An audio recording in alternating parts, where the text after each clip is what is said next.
नाज़रीन ग्रामी, अगर भारतीय हुकूमत के इस एक साल यानी 2020 का तर्ज अमल देखा जाए तो इसके कई एक इकदामात ये गवाही देते मिलते हैं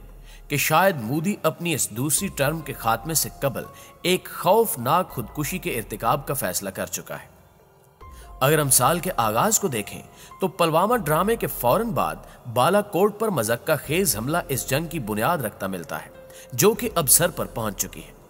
जबकि इसी दौरान इस अहमक ने लद्दाख में चाइना के साथ भी एक पंगा लेकर शोलों को मजीद हवा देने की कोशिश की। और अब अगर साल के इख्तिताम पर निगाह दौड़ाई जाए तो आज तीनों ममालिक यानी पाकिस्तान, भारत और चाइना की मुसल्लह अफवाज हाई अलर्ट है। अगरचे गैर रिवायती जंग तो न जाने कब से शुरू हो चुकी है, लेकिन इस गुज़श्ता हफ्ते में पैदर पे लाइन ऑफ कंट्रोल और लाइन ऑफ एक्चुअल कंट्रोल पर जो सूरत हाल देखने में आई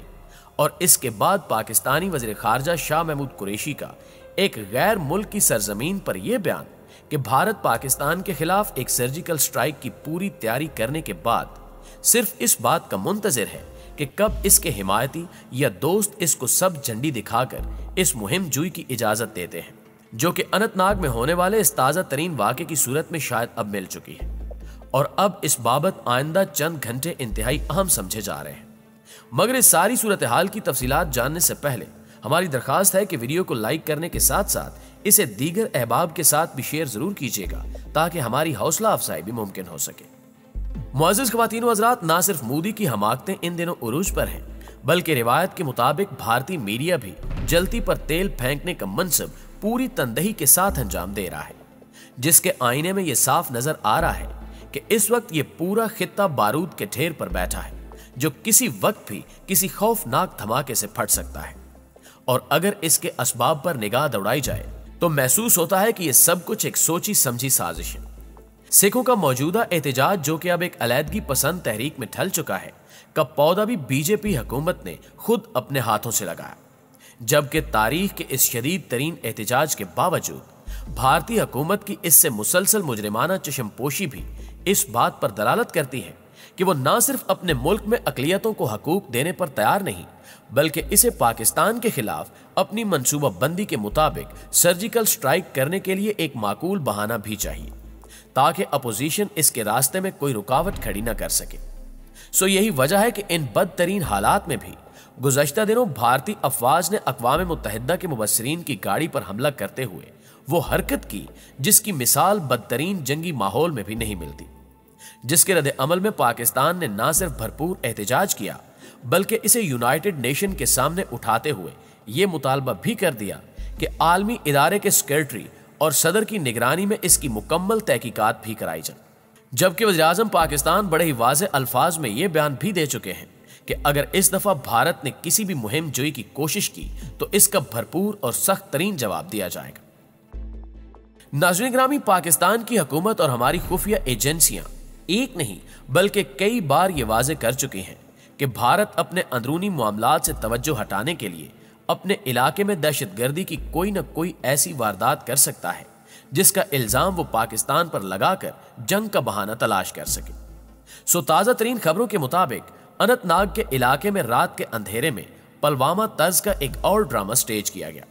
जबकि 19 दिसंबर को दुनिया भर के तजिया निगारों की एक रिपोर्ट, जो कि यूरेशियन टाइम्स में छपी, के मुताबिक इन माहिरीन के सामने यह सवाल रखा गया था कि अब जबकि दुनिया की दो बड़ी एटमी ताकतें एक दूसरे के सामने खड़ी हैं तो इस बारे में इनकी क्या माहिराना राय है। इस रिपोर्ट में वाज़े अल्फाज में यह कहा गया कि अगर इन हालात में भारत के अंदर दहशतगर्दी की कोई वारदात सामने आई जो कि यकीनी तौर पर आ सकती है तो लामुहाला उसका इल्जाम पाकिस्तान पर लगाया जाएगा, जो कि भारत की जानिब से सर्जिकल स्ट्राइक का सबब बन सकती है। जबकि इसकी वजाहत में यह बात भी कही गई कि भारत ऐसे किसी भी वाक़े से दो फायदे उठा सकता है, यानी एक तो वो कश्मीरी मुजाहिदीन को दहशतगर्द साबित करते हुए दुनिया के सामने दुहाई देगा कि वो इस किस्म की वारदातों से भारतीय फौजियों को निशाना बना रहे हैं, जबकि इसके साथ साथ इसके पीछे पाकिस्तान का हाथ जाहिर करके वो ना सिर्फ जारियत का मुर्तकिब हो सकता है बल्कि अपने अंदरूनी इंतशार पर काबू पाने की एक नाकाम कोशिश भी कर सकता है। और अब आते हैं भारत के इस ताज़ा तरीन ड्रामे की तरफ, जिसको इसकी खबर रसां एजेंसी ANI ने इन अल्फाज में बयान किया है कि दहशतगर्दों ने अनंतनाग के इलाके में भारतीय सेंट्रल रिजर्व पुलिस फोर्स की चौकी पर रात के अंधेरे में हमला किया जिसकी इब्तिदाई रिपोर्ट के मुताबिक एक कांस्टेबल के जख्मी होने की इतलात है, जबकि इस हमले की तफसीलात अभी तक मीडिया को नहीं बताएगी। लेकिन मकामे हैरत है कि इस वाक़े का इल्जाम ना सिर्फ हस्ब आदत और हस्ब रिवायत पाकिस्तान पर आयद किया गया, बल्कि इसके फौरन बाद भारतीय मीडिया ने आसमान सर पर उठाते हुए जंगी नगमे नशर करना शुरू कर दिए हैं और टीवी एंकर ये दावे कर रहे हैं कि अब जंग नागुज़ीर हो चुकी है और हमारी हुकूमत को इस दहशतगर्दी का बदला फौरी तौर पर लेना चाहिए। गोया के अंदरूने मुल्क ये फिजा बनाने की कोशिश की जा रही है कि अब भारत को पाकिस्तान के खिलाफ बालाकोट टाइप की सर्जिकल स्ट्राइक कर देनी चाहिए। खोजी टीवी के मुअज़्ज़िज़ दोस्तों, ये सब कुछ पाकिस्तान की तवक्कुआत के ऐन मुताबिक है, लेकिन इसके नताइज क्या हो सकते हैं, शायद इस बारे में भारतीय हुकूमत अभी भी किसी खुशफहमी में मुब्तला है। आपको याद होगा कि इससे कबल भी जब साले रवां में फरवरी के महीने में मोदी ने बालाकोट में हमारे चंद दरख्त गिराकर अपनी जंगी बर्तरी की खोखली दास्तान तरतीब देने की कोशिश की, तो उस वक्त के ISPR के मेजर जनरल आसिफ गफूर ने अपनी एक प्रेस कॉन्फ्रेंस में भारत से मुखातिब होते हुए कहा था कि हमने 70 साल तक ना सिर्फ आप ही को पढ़ा है, बल्कि हमारी तमाम तर तैयारी भी सिर्फ और सिर्फ आपके लिए है। और फिर दूसरे दिन ना सिर्फ दिन की रोशनी में दुश्मन के 2 जहाज रिज़्क़े खाक होकर रह गए, बल्कि उनका एक पायलट अभिनंदन चंद दिन के लिए पाकिस्तान का जंगी कैदी भी बन गया, जिसको बादअज़ां खैर सगाली के जज्बे के तहत छोड़ दिया गया। लेकिन भारत को यह इज्जत भी रास ना आ सकी और अब की बार मामलात पहले से कहीं ज्यादा संगीन हो चुके हैं। भारत पिछले 6 माह से लद्दाख के मुहाज पर चीन के मुकाबले में अपने फौजी मरवा रहा है,